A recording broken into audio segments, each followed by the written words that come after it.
मित्रों नमस्कार। अपने बीच भारतीय जनता पार्टी के माननीय राष्ट्रीय प्रवक्ता डॉक्टर संबित पात्रा जी आपको संबोधित करेंगे।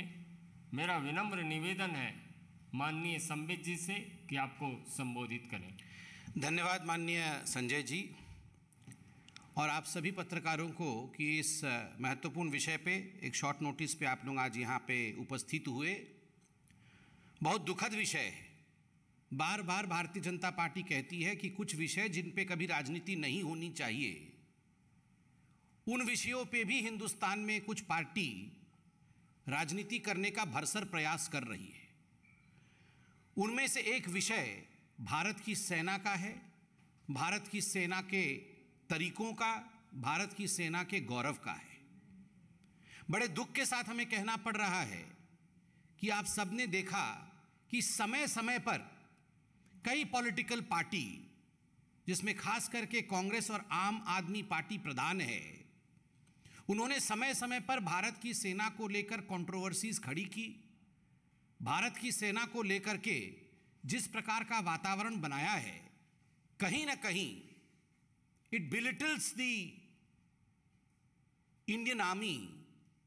और इंडियन आर्मी जिसको लेकर हमारे मन में किसी प्रकार की शंका नहीं है, हमारे मन में किसी प्रकार का डाउट नहीं है, जबरन लोगों के मन में शंका उत्पन्न करने का प्रयास ये आम आदमी पार्टी और कांग्रेस पार्टी समय समय पर करती रहती है। संजय सिंह जो आम आदमी पार्टी के सांसद हैं और कुछ अन्य सांसदों ने एक ट्वीट करके आक्षेप लगाया है इंडियन आर्मी के ऊपर, भारत की सेना के ऊपर की जो अग्निवीर स्कीम चल रही है, उसमें जाति और धर्म के लिए एक कॉलम रखा गया है और जो एप्लीकेंट हैं उनके जाति और धर्म पूछे जा रहे हैं। जिस प्रकार की भाषा का प्रयोग इस ट्वीट में किया गया है और कुछ नेताओं का कहना है कि ये तो इंडियन आर्मी जो है ये जाति के आधार पर रिक्रूट करना चाहती है, पिछड़े और जो जनजातीय लोग हैं उनके साथ डिस्क्रिमिनेशन करना चाहती है, उनके साथ भेदभाव करना चाहती है। दुख है इस बात का कि माननीय सदस्य अर्थात जो मेंबर ऑफ पार्लियामेंट हैं, क्या वो अनभिज्ञ हैं? क्या वो जानते नहीं हैं हकीकत क्या है? मैं बताता हूं आपको हकीकत क्या है। हकीकत है कि जो भारत की सेना है, इंडियन आर्मी, वो किसी भी कीमत पे धर्म के आधार पर या जाति के आधार पर रिक्रूटमेंट नहीं करती है। The Indian army does not recruit as per the caste और the religion of the applicant. जाति और धर्म से कहीं ऊपर हिंदुस्तान की सेना है। फिर भी ये जो कॉलम है ये क्यों है?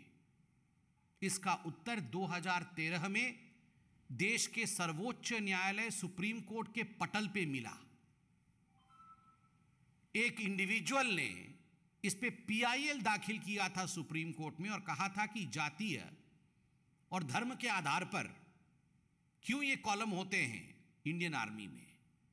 तो 2013 में ही एक सत्यपत्र अर्थात एफिडेविट सबमिट करके भारत की सेना ने सुप्रीम कोर्ट में अपने मत को स्पष्ट किया था और कहा था कि there is no role in the selection process as far as caste is concerned. कोई रोल नहीं है, कोई भी इसमें धर्म और कास्ट के आधार पर सिलेक्शन का रोल नहीं है।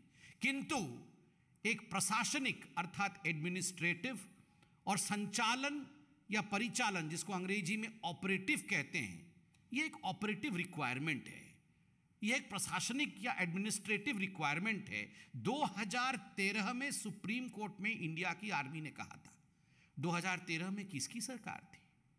2013 में मोदी जी की या भारतीय जनता पार्टी की सरकार नहीं थी। उस समय स्पष्टता सुप्रीम कोर्ट में दिया जा चुका था इंडियन आर्मी द्वारा।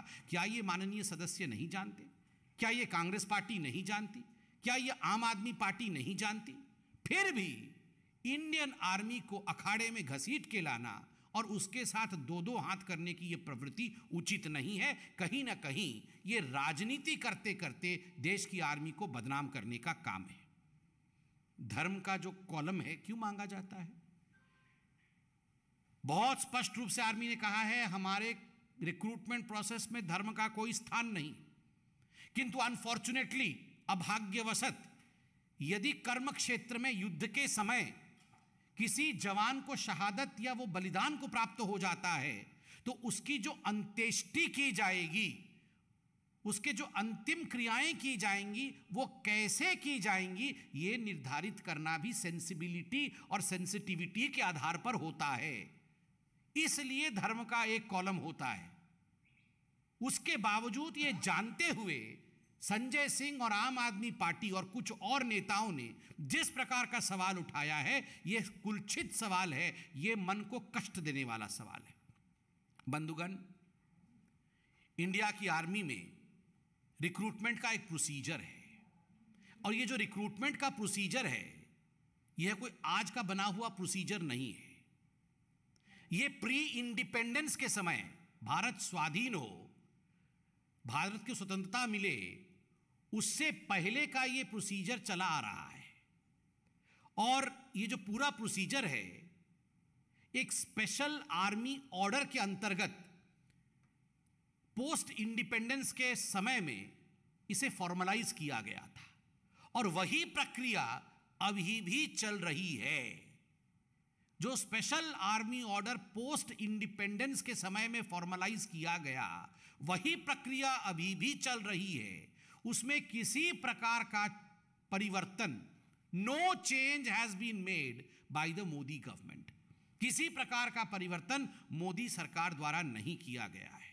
किंतु फिर भी जानबूझकर ये आम आदमी पार्टी की चेष्टा है और कुछ राजनेताओं की चेष्टा है कि सड़क पे आगजनी हो। जो युवा हैं उनके अंदर कहीं ना कहीं एक अफवाह फैले, युवाओं के अंदर भ्रम की स्थिति फैले कि इंडियन आर्मी हमें रिक्रूट नहीं करना चाहती है। जाति के आधार पर देश को कैसे बांटा जाए और फिर आगजनी हो ताकि इनको राजनीतिक फायदा मिले, ये आम आदमी पार्टी, कांग्रेस पार्टी और कुछ लोग चेष्टा कर रहे हैं। ये वो लोग हैं, ये अरविंद केजरीवाल वह व्यक्ति हैं जिन्होंने सर्जिकल स्ट्राइक और एयर स्ट्राइक पे सवाल उठाया था। The people who doubted surgical strike by Indian army yet again have resorted to ways unbecoming of an Indian। ये तरीके जिसमें इंडिया की आर्मी के ऊपर संदेह उत्पन्न कराना, इंडिया की आर्मी को इंडिया के सिटीजन्स के विरोध में खड़ा कर देना, लोगों को अपनी ही आर्मी के खिलाफ भड़काना, यह काम अरविंद केजरीवाल और कुछ राजनीतिक दल के लोग अपने स्वार्थ के लिए करते हैं। किंतु हिंदुस्तान की जनता बुद्धिमान है, कभी भी इस स्वार्थ में नहीं पड़ने वाली है। वो जानती है कि हमें इंडियन आर्मी पर, हिंदुस्तान की सेना पर पूर्ण विश्वास है। बंधुगण, बहुत बहुत धन्यवाद। कोई प्रश्न हो तो अवश्य पूछें। कोई प्रश्न? विनीत।